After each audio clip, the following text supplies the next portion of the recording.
Nah, jadi saya bukan humas, saya hanya orang dari dulu. Memang saya dari dulu adalah orang yang pemikir alternatif, pemikir studi pembangunan dan lain-lain. Itu dalam pertemuan kita kemarin berlima ya di dalam ruangan selama 3 jam. Itu kan ada sekitar 20 menit teleponan dengan Presiden Prabowo video call. 10 tahun terakhir di era Jokowi ini orang nggak ngerti cita-cita, ideologi, fundamen bernegara apa segala. Nah, di kita dulu ya itu udah terjadi. Jadi Prabowo ini kan udah orang tua. Ya, jadi waktu dia hidup 30 tahun lalu, dia tuh ada ketemu-ketemu dengan Buyung Nasution, dengan Dr. Sahrir, dengan Hariman, dengan apa, itu kan ketemu semua. Jadi ada cita-cita yang dibicarakan. Jadi Rocky sebenarnya masuk pada substansi. Jadi bukan sekedar mau klarifikasi begitu.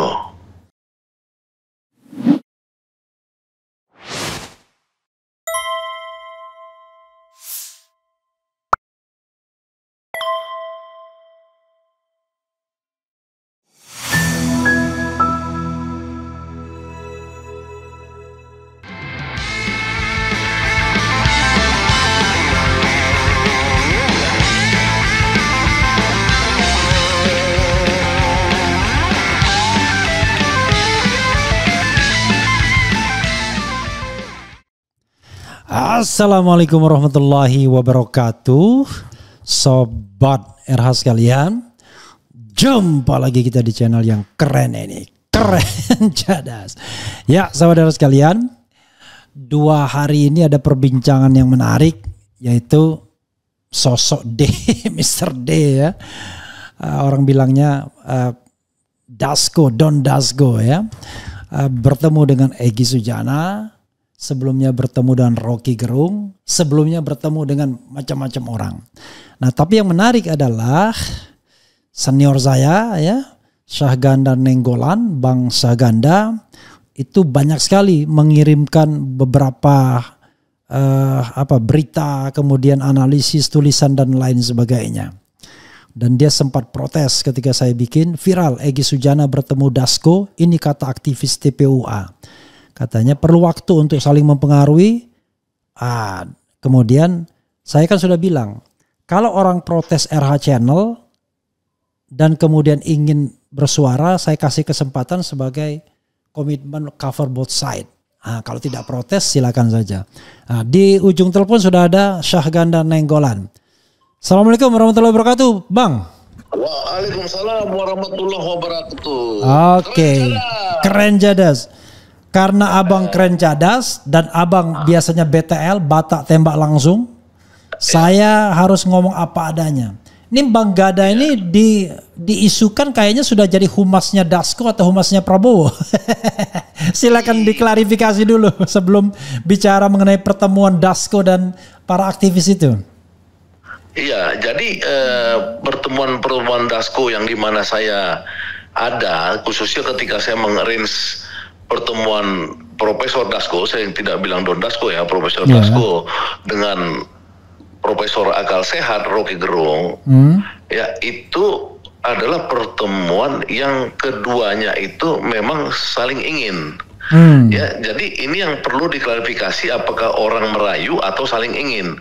Ya, dari awal Januari itu Rocky Gerung sudah berhasrat ketemu dengan Pak Dasko. Jadi saya itu justru meyakinkan Pak Dasko ya bahwa tidak ada video ya yang sampai ke Pak Prabowo, video pernyataan Rocky Gerung bahwa Presiden ke-8 yakni Prabowo adalah bajingan tolol. Itu keselio itu Rocky Gerung, dia bilang tapi itu yang sampai ke presiden. Itu kan it happen gitu, nggak bisa kita itu dia Presiden Republik Indonesia. Dalam pertemuan dia dengan Musliman NU, dia juga omong itu ya kan. Ada orang yang ngomong saya bajingan tolol di depan pemret yang 4 jam ketemuan di Hambalang. Dia juga bilang, kenapa Rocky itu begitu, udah saya bela dia waktu kasus tanah dengan Switeng bla bla bla bla, kelakuannya masih begitu ya kan. Nah, karena dia mendapatkan disinformasi.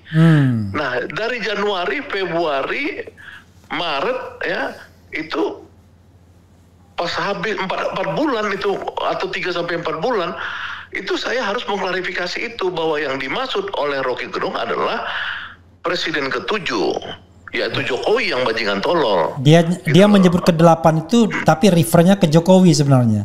Iya, udah diralat sama Rocky Gerung, tapi kan digunting-gunting orang jadi fake video palsu kan gitu sampai ke Pak Prabowo, dan itu susah melakukan biasanya dalam dunia medsos yang kejam seperti sekarang. Kalau udah digituin itu susah meralat memperbaikinya gitu. Nah jadi bukan maksudnya Dasko ingin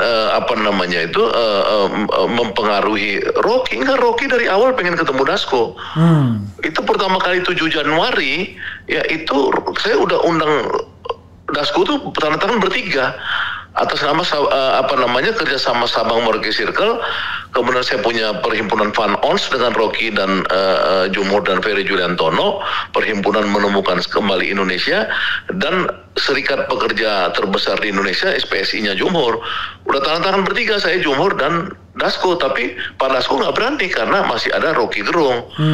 Jadi itu saya mau ngasih klarifikasi kepada pemirsa Keren Cadas yang budiman, jangan sampai nanti ada mispersepsi. Enggak, ini Prof Dasko melihat bahwa peluang untuk mempengaruhi Pak Prabowo itu sekarang satu-satunya jalan terbaik ya. Mungkin tadi kan Pak Repli Harun di dalam podcastnya itu ada banyak orang disebut, bukan hanya Dasko. Iya, banyak orang, tapi kemudian Pak Rocky Gerung melihat untuk membuat komunikasi kepada presiden itu memang paling efektif Pak Dasko.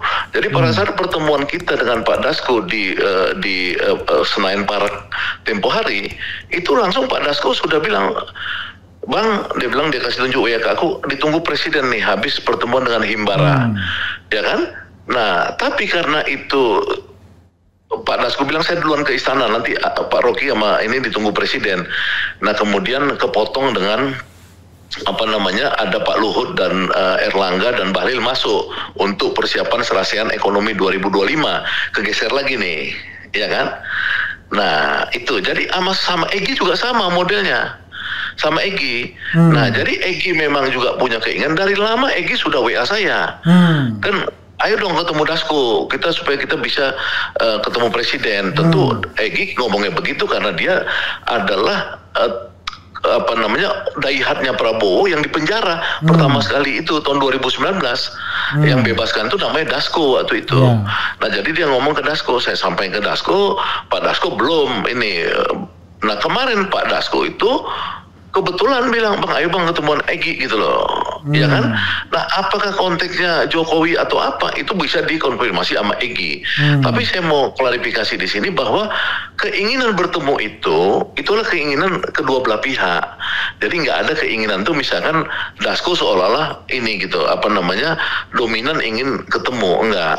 Jadi ini memang pernyataan post factum tadi oleh Pak Repli Harun, ya memang kita harus buktikan nanti gitu loh. Cuma kan ini teman-teman ini kan bukan teman-teman yang memang muda usia politiknya gitu loh, dalam konteks integritas. Baik Rocky, saya, Jumhur, Egy, ya itu kita nggak muda lagi untuk diukur integritasnya. Itu aja yang saya mau ini gitu. Jadi ini kedua belah pihak, ya itu semuanya itunya adalah memang mendukung Pak Prabowo dalam pengertian kita memang tidak pernah memusuhi Pak Prabowo ya, karena saya, Egy, Rocky semualah pendukung Prabowo dulunya. Hanya kita tidak bisa terima ketika Pak Prabowo kemarin masuk dalam kekuasaannya Jokowi kan itu. Nah ketika sekarang ada peluang, ya kita lihat aja peluang itu bisa nggak. Kalau kita melihatnya peluangnya ada besar, jadi kita mencoba gitu loh untuk bagaimana Pak Prabowo lebih terbuka kepada orang-orang yang seideologis dengan dia, sejalan gitu. Iya, saya sengaja memberikan kesempatan kepada Bang Syahganda untuk menyampaikan sesuatu. Jadi kalau sudah berhenti baru saya tanya. Bang Syahganda ya, ada sementara pengamat yang mengatakan bahwa pertemuan antara Dasko dengan Bang Syahganda, dengan Rocky, dengan Jumhur, dengan Egy Sujana dimaknai adalah upaya manuver untuk menjauhkan Prabowo dari Jokowi. Karena kebetulan yang ditemui ini adalah orang-orang yang memang kritis terhadap pemerintahan Presiden Jokowi, bahkan 2 di antaranya pernah dihukum atau 3 bahkan di pemerintahan Jokowi. Tapi di sisi lain ketika orang melihat sosok Dasko mengatakan, lah bukannya Dasko juga justru penghubung antara Jokowi dan Prabowo yang mempertemukan Jokowi dan Prabowo, dan juga dia katakanlah dia anggap sosok yang bisa ke Prabowo tapi juga bisa di kakinya Jokowi dan lain sebagainya. Gimana pendapat Bang Saganda? Ya, semua itu kan seninya politik kan di situ menurut saya. Ya kan, yang paling penting kita melihat nih opportunity-nya ada nggak untuk kita bisa berdialog dengan presiden. Ya seperti saya kemarin bertemu dengan Egy, ya kemudian dengan Bursa dan ada 1 orang lagi yang minta dirahasiakan sampai sekarang. Ya itu dalam pertemuan kita kemarin berlima ya di dalam ruangan selama 3 jam. Itu kan ada sekitar 20 menit teleponan dengan Presiden Prabowo video call. Ya kan? Nah presiden nanya, Egy bagaimana Gi? Sehat Gi? Ya kan itu pertanyaan-pertanyaan yang personal. Ya Bursa gimana? Sekolah unggulan udah jalan belum?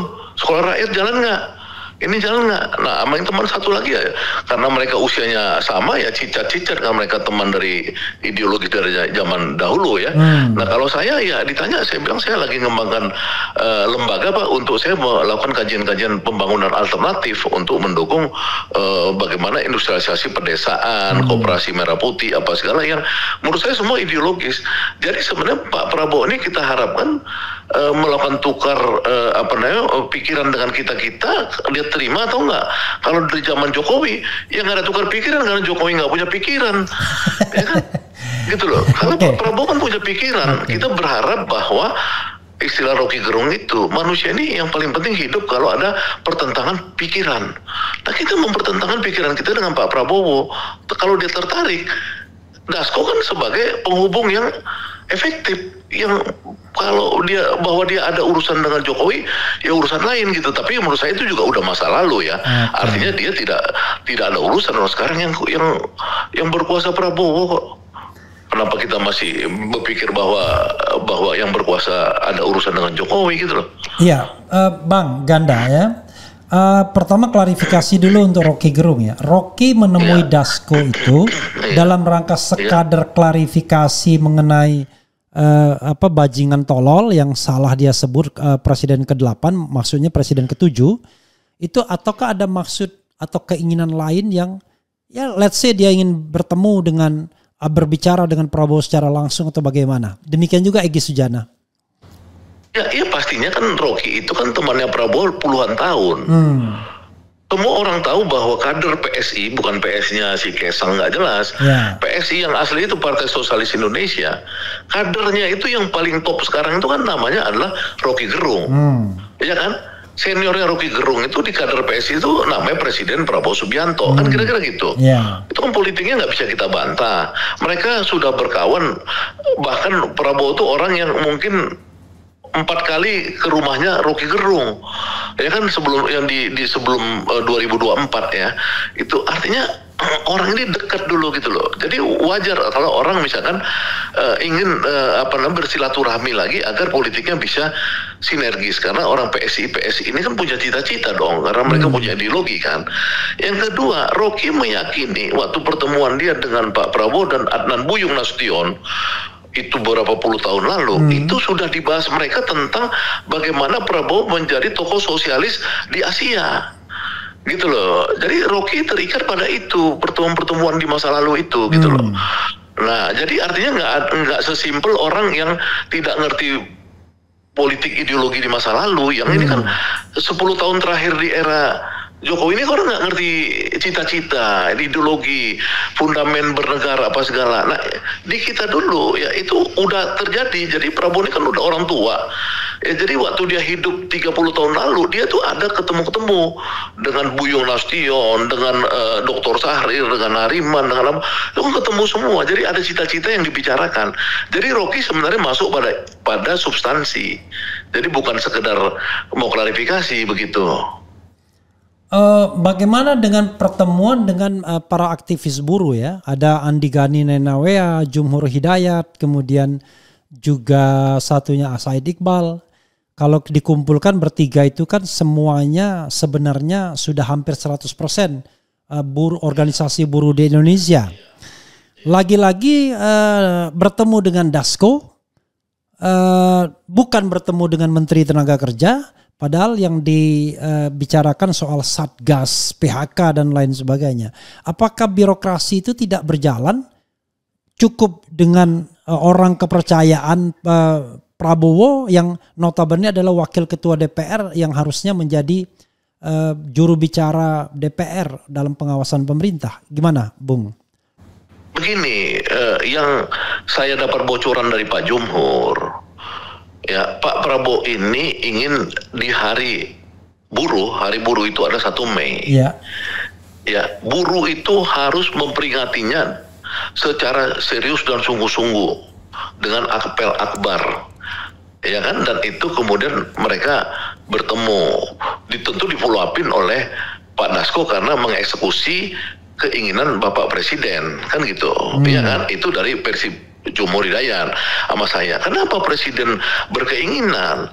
Sejak awal Presiden sudah menunjukkan dia itu lebih pro buruh ya dibandingkan Jumhur, Iqbal dan si Garinawea.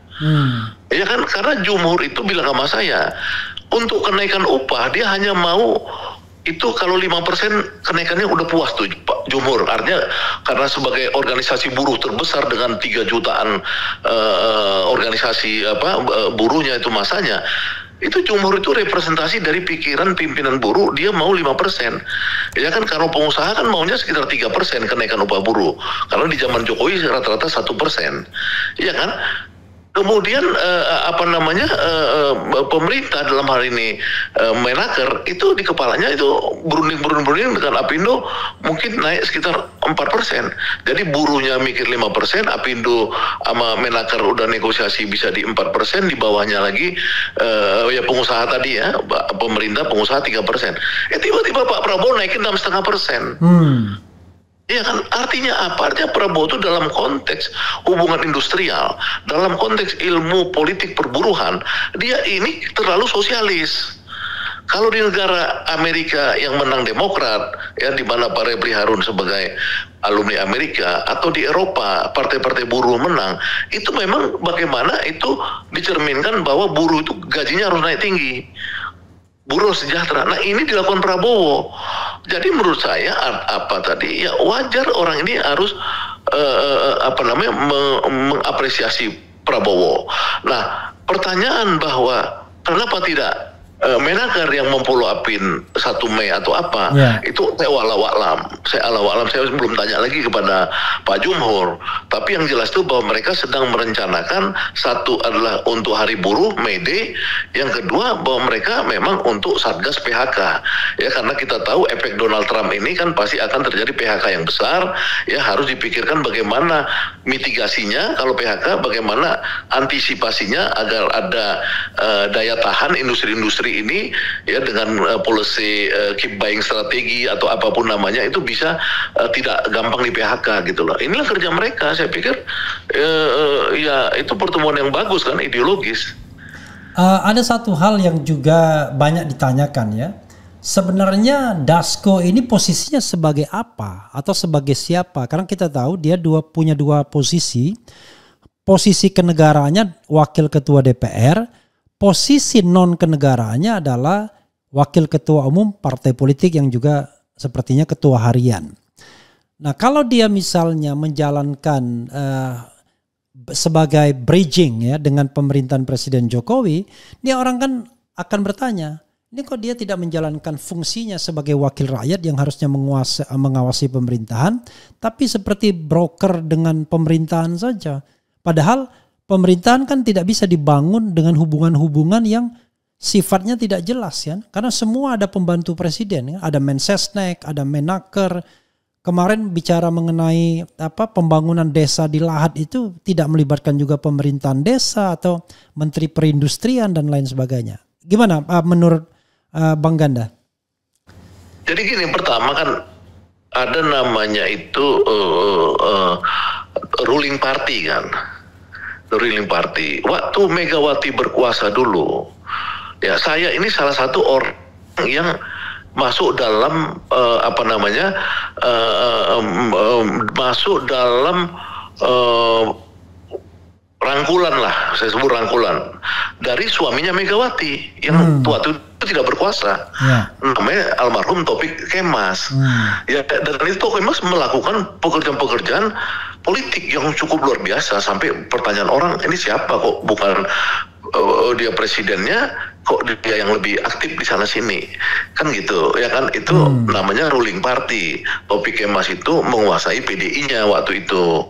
Nah, begitu juga sekarang. Menurut saya presidennya itu adalah Prabowo, dan partai berkuasanya itu sekarang de facto itu Gerindra, ya kan. Maka kemudian pasti ketua hariannya itu akan berusaha untuk mengamankan kebijakan-kebijakan pemerintah, baik kebijakan maupun implementasi. Jadi saya pikir itu yang paling penting kan, pada saat yang urgent ya dia turun, ya misalkan perangkulan, harmonisasi, ya dia ketemu dengan Ibu Megawati waktu sebelum Hasto ditangkap, ya saya lihat sendiri fotonya, ya kemudian dia melakukan ketemu dengan Dewan Suro PKS kemarin apa segala, ya pasti dia harus mengamankan presiden dari partainya, gitu loh. Jadi itu menurut saya itu jamak aja di dalam satu rejim yang berkuasa.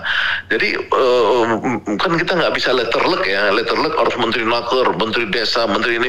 Nah kebetulan aja ada hubungan-hubungan yang memang orang misalnya kayak Pak Bursa Sarnubi dengan Pak Dasko itu kan sudah berteman 30 tahun lalu. Sorry, Bursa Sarnubi sekarang di Gerindra atau masih di Bintang Reformasi? Dia didukung oleh Golkar dan PKB. Gitu loh. Nah, tapi karena mereka itu berkawan lama dan istrinya Pak Bursa 3 periode menjadi menjadi DPR dari Partai Gerindra, ya. Ada kedekatan. Jadi ketika Pak Bursa ada kedekatan, kemudian the ruling party pengen membuat pilot project, saya pikir sah-sah aja lah dia memberikan penguatan kan. Jadi nggak ada yang, menurut saya nggak ada yang negatif sih di situ. Bang Ganda, sebelum saya bertanya tentang opini Anda kan, saya ingin mungkin Anda menutup fakta yang ingin Anda beberkan dalam kesempatan ini. Silakan. Saya mau tanya 2 opini Anda setelah ini. Ya, yang di dalam di dalam podcastnya Pak RH ini kan sebenarnya ketika disebut Sagana sudah menjadi humasnya Dasko, ya kan, sudah jadi humasnya pemerintah, kan begitu ya kan. Tadi saya sengaja memancing Anda biar Anda marah. Ya enggak, aku nggak mungkin marah sama Harun karena aku udah naik ke atap paling tinggi nyanyi ganti presiden, ya kan. Udah ganti presidennya, masa aku pikir presiden belum ganti, kan kita nyanyi 2024 ganti presiden. Nah udah ganti presidennya kan gitu. Walaupun saya juru bicara Anies, saya berharap Anies yang presiden, nggak terjadi. Terus so what, ya kan. Saya kan harus punya pilihan bahwa ini sudah pergantian kan gitu. Nah jadi saya bukan humas, saya hanya orang dari dulu. Memang saya dari dulu adalah orang yang pemikir alternatif, pemikir studi pembangunan dan lain-lain. Jadi kalau misalkan di zaman Jokowi saya ditawarin untuk bergabung, ya saya nggak mau karena saya melihat tidak ada agenda pembangunan untuk rakyat di sana, tidak ada. Yang ada agenda untuk pembangunan oligarki, buat undang-undang Omnibus Law, ya agar seluruh kekuasaan desa itu daerah ditarik semua ke Jakarta sama oligarki dan Jokowi ini, rakyat disingkirkan, saya kritik, saya dipenjara, kan gitu ceritanya. Bukan saya nggak punya teman di situ, saya punya teman Pramono Anung, teman akrab saya waktu kuliah.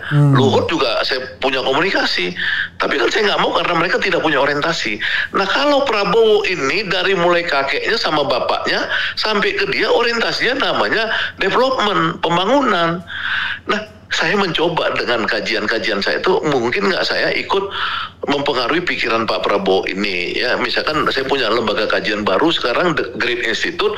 Saya mengkaji pertama kali kajian siapa, membandingkan yang namanya Althusser dengan Max Weber dan si David Osborne, ya kan, tentang apa, tentang birokrasi, bagaimana membuat birokrasi yang ideologis, bagaimana membuat ideological state aparatus. Itu saya kaji, karena Prabowo kalau ideologis, kalau dia mau seperti Deng Xiaoping, kata Raymond Dalio itu, maka dia harus birokrasi ideologis, jangan kena efisiensi, nangis semua. Kan seperti itu. Ini yang saya tulis, saya buat, saya kasihkan ke Pak Prabowo. Tentu nggak langsung dong, ya kan, saya kasih ke Prof Dasko. Ini Prof Dasko, kalau dia mau sukses Pak Prabowo, dia harus didukung oleh ideological state aparatus dan oleh birokrasi yang ideologis. Nah gitu-gitu loh Mas saya. Itu kan kajian. Nah, karena saya tertarik ini, saya bukan humas. Kalau saya misalkan nggak cocok, saya kritik. Saya dari dulu gitu. Kalau pas cocok ya saya perkuat gitu loh. Intinya di situ. Jadi saya sekali lagi saya tadi karena saya mendengar Profesor Repli Harun bilang itu saya itu humas, ya saya bukan humas gitu loh. Oke. Itu Pak Bang Ganda, saya ingin bertanya 2 atau 3 hal yang sifatnya opini atau separuh informasi. Tanggal 20 April hari ini itu tepat 6 bulan masa pemerintahan Prabowo Subianto. Kelompok civil society sebenarnya berharap, tidak hanya berharap, mendesak. Bahkan ada yang mengatakan kita kasih waktu 6 bulan untuk mempercayai Prabowo. Salah satu indikatornya adalah reshuffle menteri-menteri yang masih terafiliasi dengan Jokowi. Apa pendapat Anda? Apa bocoran Anda? Dan sepertinya adem ayam aja. Itu satu pertanyaan. Silakan. Kalau pendapat saya itu udah sering di podcast ya, karena saya udah lama nggak diundang Pak RH aja kan. Podcast yang biasa ngundang saya, ya itu tetap suara saya kan. Kalau pemimpinnya ideologis, ya layer keduanya nggak ideologis, itu susah mengimplementasikan, ya kan? Nah, cuman kan saya melihat bahwa Prabowo ini pinter, ya kan? Dia tahu bahwa birokrasi ini dikuasai oleh koalisi Indonesia Maju, ya kan? Untuk ngakalinnya dia buat Danantara, ya kan? Akhirnya kekuasaan Erick Thohir kan hilang tuh di BUMN. Sekarang kekuasaan tuh pindah ke Prabowo kan, langsung ganti-ganti BUMN apa segala kan, nggak ada lagi urusan Erick Thohir sekarang. Itu langsung dikendalikan istana Prabowo dan Rosan, orangnya Prabowo. Nah, itulah cara dia bagaimana membuat orang-orang Kim ini nggak lagi gampang sembarangan. Misalkan yang saya lihat dengan Danantara itu, dia nggak bisa bahlil misalkan ngatur-ngatur hilirisasi, karena hilirisasi itu sekarang kekuatannya itu ada di Danantara, gitu loh. Nah, jadi saya melihat armnya, tangannya Prabowo ini dia panjangkan dengan satu namanya Danantara. Yang kedua, dia panjangkan lagi dengan namanya tentara. Tentara dia masukkan untuk ngurus sawit apa segala bisa kayak gitu ya kan. Perdebatan kemarin soal apakah harus aktif atau non aktif itu di luar wilayah saya, tapi bahwa dia armnya tangannya Prabowo ini dia perluas supaya dia nggak kejebak dengan harus konsensus di Kim itu segampang itu dia bulak-balikin, ya kan? Yang paling penting di Kim itu kuasanya di mana? Kuasanya di kabinet. Ya kabinetnya dibuat efisiensi karena ada keperluan. Yang kedua memang uangnya dia tarik, gitu loh. Jadi saya lihat ya Prabowo ini cukup ini ya genuine ya cara dia melakukan yang namanya itu bagaimana sebagai presiden dia bisa melakukan menjamah sampai ke bawah. Dia panggil semua kepala-kepala daerah ke Magelang. Dia berkomunikasi langsung dengan bursa, dengan bupati-bupati lainnya. Itu kemudian dia punya cara-cara untuk membuat ide-ide dia bisa jalan. Jadi saya pikir perlu diganti, tapi kalau nggak diperlu ya minimal ya 30% lah. Saya sering ngomong itu 30% itu nggak usah semua. Misalkan yang berurusan dengan koperasi ya Budi Ari, saya udah ngomong berkali-kali diganti. Karena apa? Karena strategi Prabowo ini kan seperti strategi Mao Zedong, ya kan, membangun dari desa, koperasi desa 880.000 koperasi dengan 400 triliun uang, berarti kan akan diputar uang di desa, ya kan, rakyat desa itu akan bisa bekerja, bisa menghasilkan produksi gila-gilaan akan di desa.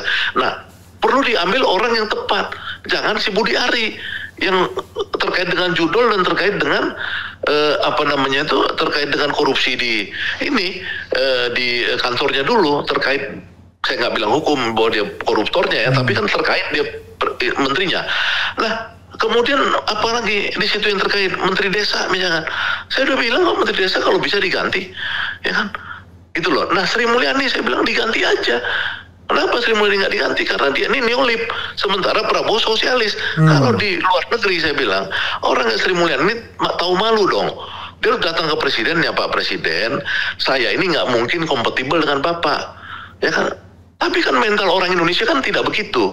Selalu pengennya pura-pura saya masih dibutuhkan presiden. Ketika Sri Mulyani tidak mau dengan pertumbuhan 8%, dia kemudian paralel tuh saya lihat LPM UI bergerak juga menghajar Prabowo ya dengan 42 survei ekonom. Ketika isunya Sri Mulyani mau mundur ya kan, entah bagaimana cara akhirnya Sri Mulyani gak jadi mundur kemarin. Malu dong di Indonesia. Ya kan saya udah bilang di podcast saya, malu lu kalau memang nggak kompatibel dengan presiden mundur. Hasan Nasbi udah saya ngomong di publik, lu nggak kompatibel ya mundur dong. Cuman sayang di Indonesia ini mentalnya itu kan masih mental kolonial. Ya kan kalau nggak berkuasa nggak bisa terhormat gitu loh. Kan cuma Repli Harun aja yang nggak berkuasa tapi terhormat terus ya nggak. Bersuara terus. Ya, tapi pertanyaannya Bang ya, kenapa adem-adem aja tidak ada isu bakal reshuffle? Padahal sudah jelas-jelas tuh ada sosok yang bermasalah seperti Budi Ari yang Abang sampaikan tadi kan, Hasan Nasbi. Ngapain kita memelihara orang yang kita kerdilkan, kita kecilkan kekuasaannya dan perannya? Padahal namanya kelembagaan negara ini kan butuh efisiensi juga begitu. Ngapain kita mempertahankan orang yang tidak workable lagi, bahkan bermasalah, bahkan bagian dari masalah. Ya, nggak ngerti detail ya, Pak. Yang paling penting kan saya tadi bilang apakah cita-cita Prabowo ini langsung ketutup dengan ini orang tidak diganti, kan gitu. Nah Prabowo kan saya lihat misalkan si Hasan Nasbi nggak dia ganti. Tapi dia jadikan juru bicaranya itu Mensesnek, misalnya kayak gitu kan. Iya. Itu kan cara-cara Jawa itu. Kalau di Medan tuh langsung ditendang tuh Budi Ari, siapa si Hasan Nasbi. Tapi kalau cara Jawa kan mungkin begini, ya udahlah. Pokoknya lu tetap tenang di situ, tapi juru bicara nih ada yang baru. Namanya Prasetyo Mensesnek, kan kira-kira gitu nih yang terjadi sekarang. Iya kan? Budi Ari misalkan, kan saya dengar kan sebelum Lebaran tuh kan Wakil Menteri kan diundang sama Prabowo langsung sendiri, menterinya nggak diundang. Ya saya nggak tahu itu sejauh apa pembicaraannya. Tapi Wakil Menterinya Ferry Juliantono kan? Ya, saya tahu karena dia teman saya. Kemana lu Fer? Gue diundang Prabowo kan sendiri, iya sendiri. Menterinya nggak diundang. Ya kan mungkin ada pola-pola Prabowo yang menugaskan orang. Ya kan jadi itu kalau misalkan menarik tali di tepungnya nggak berantakan. Bisa jadi dia punya strategi itu karena dia menang juga kan. Kalau dalam pikiran saya kan yang seperti ditulis dulu itu kudeta merayap kan gitu kan. Jadi kalau dia udah kudeta merayap mungkin dia punya strategi. Jadi kita melihatnya gini, kalau boleh teman-teman pemirsa Repli Harun ya, karena saya dari dulu tuh saya dianggap strukturalis ya, bukan kulturalis, walaupun saya senang dengan kulturalis. Tapi strukturalis gini ya, kalau dia bilang hidup Jokowi ya, tapi kita lihat kebijakan strukturnya, jangan omongannya. Apakah dia itu menghantam nggak pagar laut? Kalau Jokowi bukan hanya menghantam, dia kasih semua, kalau bisa seluruh Indonesia ini dikasih pagar laut supaya dikasih konglomerat untuk menguasai laut. Tapi yang Prabowo kan nggak. Dia suruh tentara, dia rusak. Ya, bahwa itu belum tuntas itu urusan lain, tapi sudah publik tahu bahwa Prabowo membilang negara harus hadir di situ. Sawit ya di zaman Jokowi itu sudah diidentifikasi 3,3 juta hektar lahan sawit tidak ada izin. Ya, mau diputihkan karena apa? Karena dibuat mereka lah undang-undang Omnibus Law pasal 110 A dan B ya, yang mau bolehkan putihkan. Sampai selesai itu kemudian ganti ke Prabowo, Pak Luhut bawa proposal itu, ada di koran ya, bukan saya ngomong, bilang bahwa mereka mau bayar 300 triliun, yang penting diputihkan. Prabowo bilang apa? Nggak ada putih-putih, dia bilang nggak ada. Waktu dia dialog dengan Jumhur, siapa yang buat Omnibus Law itu? Ya presiden lah Pak, kata Jumhur sama DPR. Presiden mana, kata Prabowo? Ya kan, lah pokoknya presiden. Untung si Yaserli bilang, Pak maksudnya manusia. Kalau Omnibus Law itu dibuat manusia, maka Omnibus Law itu bisa diganti, dirubah, kata Prabowo. Ya kan Prabowo kan kemudian mengambil alih nih, udah ratusan ribu hektar sawit-sawit yang selama zaman Jokowi bebas, untungnya itu dihitung Prabowo 240 triliun tuh, konglomerat itu nggak bayar pajak lagi mereka tuh. Coba sama Prabowo disita Sekarang udah 600.000 kalau nggak salah saya disita sama Prabowo. Itu dalam teori-teori strukturalis, jadi kebijakan buruh 6,5%, kebijakan sawit, kelapa sawit yang diambil alih pemerintah, kebijakan pagar laut, itu disebut dalam teori itu political ekonomi, itulah pertarungan strukturalis.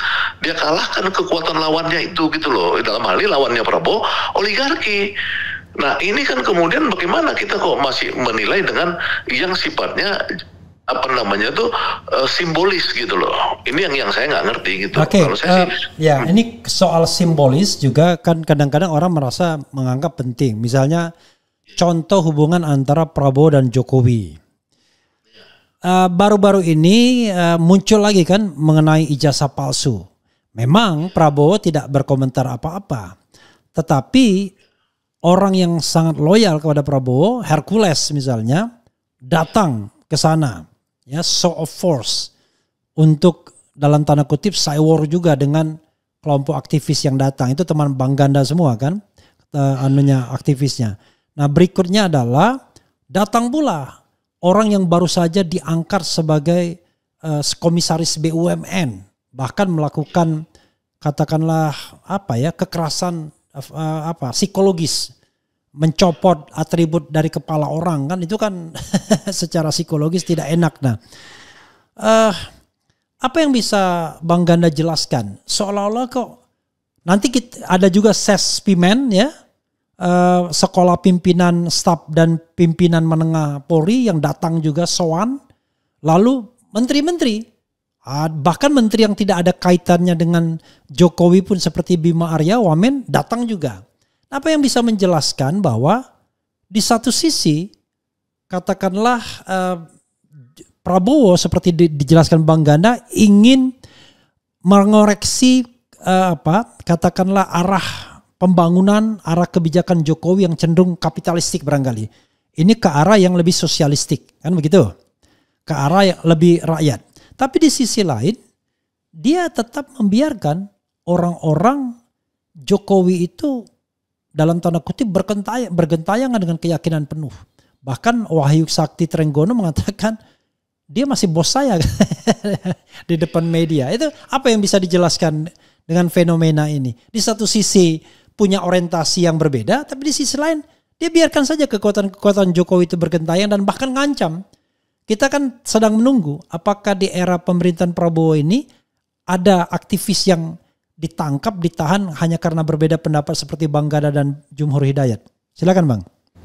Ya kalau yang saya saksikan langsung pada pertemuan yang ada Egy dan Profesor Dasko, kan Egy nanya, itu ngapain Hercules ke Jokowi?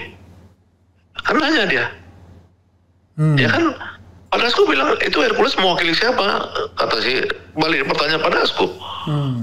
Oh ini kan bukannya ini presiden ini. Enggak lah, presiden udah lama enggak ada di grip itu, dia bilang. Enggak ada, dia bilang itu presiden di grip itu. Jadi di situ ditanya Egy. Jadi kalau orang mengasumsikan bahwa Hercules mewakili mewakili Presiden Prabowo, menurut saya sih ya terlalu simplistis ya. Ini yang jelas saya dengar sendiri percakapan Egy Sujana dengan Pak Dasko itu bahwa dibantah Pak Dasko tidak ada Hercules mewakili istana itu, mewakili Prabowo nggak ada, gitu loh. Yang kedua, ya kan Egy juga nanya apakah urusan ijazah palsu ini tetap dia boleh terus? Ya kata Dasko ya kalau nggak capek ya nggak ada masalah, dia bilang, ya kan. Jadi nggak ada larangan, maksudnya nggak ada larangan dalam pertemuan itu yang 3 jam itu, ya orang canda-canda aja, nggak ada istilahnya Egy dilarang di ini, nggak ada, gitu loh. Jadi sebenarnya itu persepsi yang seolah-olah orang masih melindungi Jokowi apa nggak bisa, tapi kan maksudnya kalau Prabowo itu misalkan diminta untuk misalkan sikat Jokowi, itu kan dulu yang namanya semua kan gitu ya, waktu Pak Harto dengan Bung Karno kan kita tahu sendiri kan berapa tahun tuh Soekarno ambil alih tahun 65 ya, itu Bung Karno tahun 70 kalau nggak salah saya baru dimasukkan ke Wisma Yaso. Tahanan rumah Wisma Yaso itu ya kan, itu berapa tahun coba, 5 tahun tuh dibiarin. Begitu juga Habibie ketika Soeharto. Ya kan saya kan pengikut Habibie dulu. Itu nggak mungkin dia iniin Soeharto gitu loh. Nggak mungkin, karena yang mengantarkan Habibie itu ya Soeharto. Gitu. Jadi ada pakem-pakem di elit-elit nasional kita yang mungkin kulturnya dari kultur Jawa ya, itu memang menghormati orang-orang yang memang bagian daripada ininya dia gitu, apa namanya, kepemimpinan dia. Tapi bahwa kemudian misalkan rakyat menuntut dan terbukti misalkan bahwa Jokowi korup apa segala, saya yakin bahwa Pak Prabowo nggak akan mungkin melindungin gitu loh. Yang sekarang kita lihat kan orang-orang yang terkesan dilindungi ya di era Jokowi ya, seperti kemarin kasus minyak goreng itu ya, para minyak goreng itu kan udah selesai, udah cincai 60 miliar hakimnya disogok. Selesai kan di zaman Jokowi, dibongkar lagi di zaman Prabowo, coba ya kan. Jadi artinya sebenarnya untuk kasus-kasus yang tidak menyangkut langsung individunya Jokowi, tapi derivatifnya yaitu kebijakan apa segala yang manipulatif, koruptif, kan nggak ada yang dilindungin Prabowo. Bahkan orang yang di zaman Jokowi, soal kasus timah itu ya, siapa tuh si Mois itu ya, siapa yang Harvey Mois. Harvey Mois. Tahu kan Prabowo minta kalau bisa 50 tahun di penjara, dia bilang. Coba, itu kan orang skandal yang luar biasa, yang triliunan itu, yang orang bisa dapat semua uang dari situ. Jadi artinya menurut saya sih sebenarnya Prabowo itu dalam konteks strukturalis ya, dia itu nggak ada, dia udah berbeda sama Jokowi. Kalau menurut saya gitu loh. Ini ada kesan ya, kepolisian itu masih di bawah, atau aparat penegak hukum ya, masih di bawah ketiak mantan Presiden Jokowi. Ya salah satunya adalah Sespinem ini tiba-tiba datangin ke Jokowi, ngapain urusan, dia warga negara biasa, bukan juga ex Kapolri dan lain sebagainya. Tapi toh itu terlihat, dan ini tidak mungkin kan kalau tidak ada restu dari Kapolri, nggak mana berani mereka datang ke sana. Ini di sisi lain tadi belum dijawab, menteri-menteri yang kemudian sowan ke Jokowi, padahal dia jelas-jelas anak buah Prabowo, kan tidak sopan dari sisi ketatanegaraan. Masa datangnya kepada mantan presiden? Apa jawabannya Bang Ganda? Ya pertama soal polisi ya. Polisi itu kan dia itu kan hierarkis ya sifatnya ya. Hierarkis. Bahwa ada mungkin mantan ajudan, mantan ini dari Jokowi ya yang masih menghormati apa segala, saya pikir kan itu sesuatu yang alamiah, bukan kita suka, maksudnya artinya alamiah terjadi kan gitu. Tapi bahwa kemudian kita mempersepsikan Pak Sigit ini itu adalah orangnya Jokowi sekarang, menurut saya itu misleading gitu loh. Menurut saya misleading, dia udah pasti adalah orangnya Prabowo. Apapun yang disuruh Prabowo dia pasti ini, karena apa? Karena memang presiden itu atasan langsung Prabowo, nggak akan mungkin. Ya kan itu saya dengar sendiri dari Prof Dasko itu begitu, nggak ada Sigit, nggak ada Sigit, pokoknya ya anak buah presiden, udah nggak ada neko-neko gitu loh, loyalitas penuh gitu. Kalau presidennya belum ganti itu kan urusan lain, saya juga nggak ngerti kan, itu soal pertimbangan. Ya kan jangan-jangan dulu dia di zaman Jokowi justru nggak jadi polisi yang benar, sekarang dia mau jadi polisi yang benar. Kan kira-kira gitu. Bisa aja kan dia merasa sekarang nih karir aku nih jadi polisi jenderal penuh, dulu zaman Jokowi terlalu banyak ikut campur apa segala, jenderal ini jenderal itu, jenderal yang ada di lembaga intelijen lain apa segala. Sekarang mungkin dia udah bebas sebagai tangan kanan presiden. Mungkin itu ya, saya pikir itu. Nah kalau menteri-menteri lain, ini kan menteri-menteri yang kesana ini kan orang yang punya partai politik, ya kecuali Budi Gunawan Sadikin, saya nggak ngerti ya. Tapi kalau misalkan menteri-menteri lain, Bahlil yang naik jet pribadi ke sana, kemudian siapa nama itu si Trenggono dari Partai PAN, ya Bahlil dari Golkar apa, itu kan mereka punya hitung-hitungan Pak. Ya kan hitung-hitungan bahwa mereka itu memang mungkin punya janji politik di masa lalu yang ada kontraknya gitu loh. Kita nggak ngerti juga.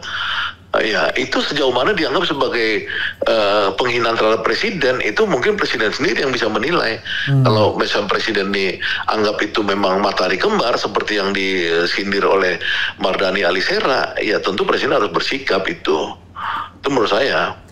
Bang Ganda, ini terakhir ya. Ya. Kalau misalnya Anda punya keleluasaan, let's say Anda punya kekuasaan ya, untuk melakukan atau membuat kebijakan apapun pada hari-hari ini ya, dan anggap saja Anda, let's say Anda Prabowo misalnya, apa yang akan Anda lakukan? Terutama terhadap pembantu-pembantu Anda setelah 6 bulan berkuasa ini. Ya kalau yang pertama itu yang saya lakukan, saya pecat Menteri Keuangan. Itu yang saya lakukan. Karena apa? Karena Menteri Keuangan itu harus dia itu spiritnya itu berubah menjadi kelompok yang pro Pancasila lah, jangan pro neoliberal. Ya karena apa? Karena di tangan dia lah itu bersama Bank Indonesia, ya itu strategi ya untuk bagaimana perekonomian ini bisa survive di era Trump ini, yang kacau balau ini. Ya misalkan bagaimana rejim pajak itu korteksnya itu dibenahi. Ini semua orang udah ngeluh soal korteks. Ya kan bagaimana kemudian bea cukai yang impornya itu 72% impor. 74 barang-barang kita itu. 74 itu setengahnya itu impor gelap. Ya itu bea cukai misalnya seperti itu. Bank-bank himbara kita ya selama ini kurnya nggak sampai ke rakyat, itu semua harusnya di bawah kendali Menteri Keuangan, minimal setengah kendali ya, dia bisa membantu presiden untuk cita-cita kan nggak mungkin orang bicara presiden punya pikiran, punya kebijakan, tapi uangnya nggak didukung gitu loh. Nah itu Menteri Keuangan. Yang kedua, birokrasi secara umum harus ideologis, di kader. Ya kan, kalau birokrasinya ini pemalas, kebiasaan zaman Jokowi itu duit. Zaman sekarang nggak bisa. Dia harus seperti orang-orang di negara-negara ideologis lainnya itu kerja ideologis. Gitu loh, ini yang harus dirubah oleh Presiden Prabowo. Itu aja menurut saya yang penting untuk cita-cita Prabowo itu bisa sampai ke masyarakat gitu. Ada satu lagi soal komunikasi politik ya. Orang menganggap bahwa komunikasi politik Prabowo itu buruk ya, dengan fenomena Hasan Nasbi dan lain sebagainya, serta ini mohon maaf fenomena mantan pendukung atau relawan Jokowi ya, yang kemudian bermimikri sekarang menjadi orang yang membela Prabowo. Tetapi yang membuat kita agak miris dan ketawa adalah ketika berdebat di televisi ya, mereka merepresentasikan kecintaan terhadap Jokowi dan Prabowo itu seperti dalam satu napas. Dan kalau dirunut-runut ya mereka orang Jokowi semua. Bagaimana pendapat Anda? Kok sepertinya pemerintah tidak memiliki jubir yang baik, buruk sekali jubirnya, seperti Ngabalin. Kan gini, orang itu kan memang namanya politik itu kan perebutan ruang, perebutan pengaruh. Ya cara mereka tuh harus mengatakan bahwa Prabowo dan Jokowi itu adalah segaris, sejalan, seideologis kan gitu.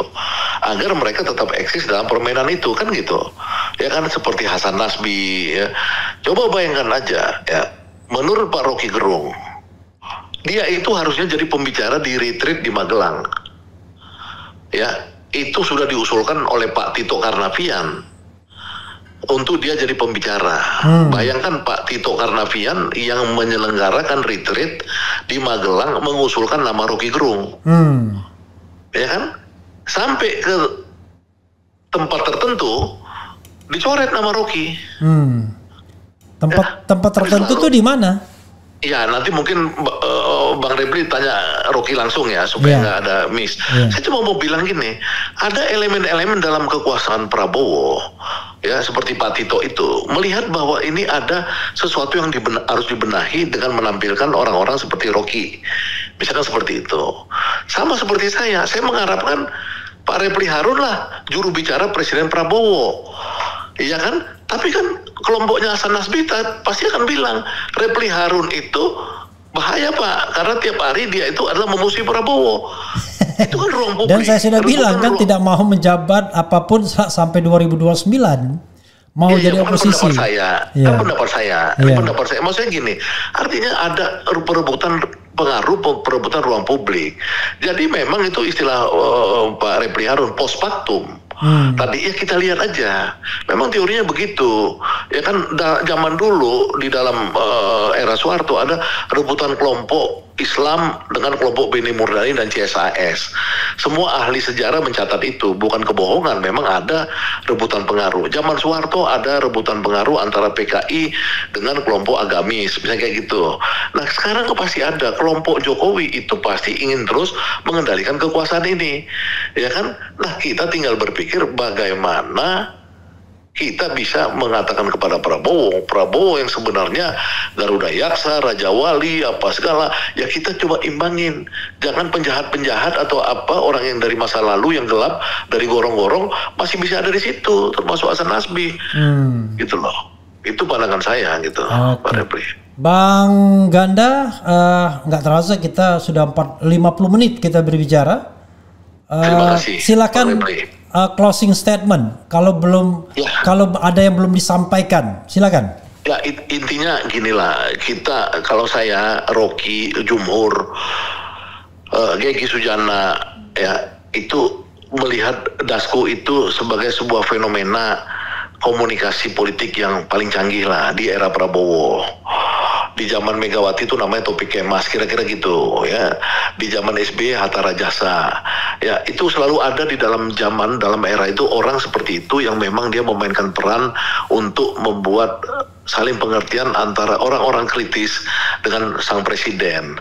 Nah, jadi saya berharap bagaimanapun Pak Repli Harun sesama Wong Kitogalo dengan Dasko ya juga punyalah komunikasi. Tidak perlu untuk kita takut saling pengaruhi atau siapa pospaktumnya. Yang paling penting komunikasi dulu, usul saya itu. Terima kasih.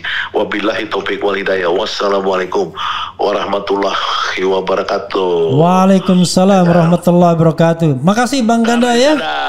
Keren jadas ya. Jadi mudah-mudahan siapapun yang protes Refli Harun kita kasih kesempatan untuk klarifikasi seluas-luasnya. Mantap. Makasih ya. Assalamualaikum. Waalaikumsalam. Saya matikan ya. Ya, saudara sekalian, saya sudah mengatakan ya, model saya berkomunikasi adalah saya melakukan hal-hal yang kritis, mengungkapkan perspektif saya. Tetapi kalau ada orang lain perspektif dan keberatan, saya tidak berkeberatan juga untuk menampung perspektif dia. Perspektif mana yang Anda ingin pegang, ya terserah, silakan saja. Yang jelas masing-masing orang itu memiliki keyakinan bahwa dia berjuang di jalan yang benar dan lurus. Nah, berjuang di jalan benar dan lurus itu ya tentu nanti secara post factum nanti akan terlihat. Mudah-mudahan ya. Karena itu kan saya mengatakan walaupun saya melarang diri saya untuk tidak ikut dalam pemerintahan sekarang ini sampai 2029, tapi saya tetap mendorong orang-orang baik, orang-orang yang punya komitmen, orang-orang yang tidak korup untuk duduk dalam pemerintahan dan menggantikan orang-orang korup, orang-orang yang tidak punya komitmen dengan rakyat, hanya ingin memperkaya diri sendiri dan lain sebagainya. Tetapi saya sebagai bagian dari civil society ingin tetap berada di luar dan tetap ingin kritis. Dan mudah-mudahan dalam masa pemerintahan Presiden Prabowo ini tidak ada aktivis yang ditangkap, ditahan hanya karena orang tersebut kritis. Jadi kalau dia mau ditangkap, ditahan karena korup, karena ada proyek fiktif, karena memeras, karena mengancam dan lain sebagainya, silahkan.